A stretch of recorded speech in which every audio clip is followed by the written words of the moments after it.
How to find hidden phone number from Facebook account. Hi guys, this is Nina from Create, Login and Delete. So without further ado, let's get right into the process.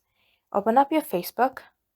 For you to find hidden phone number from Facebook account of your friends, it is necessary for them to set their information to public.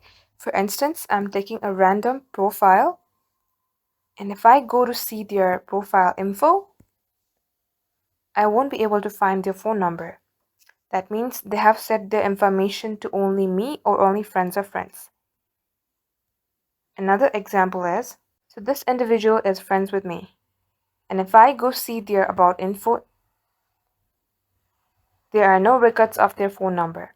That means their information has been set to only me.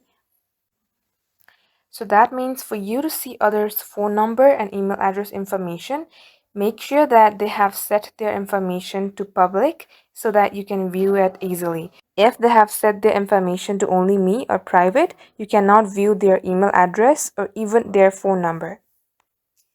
So that's all for today. I hope that helps. Thank you all for watching and subscribe for more.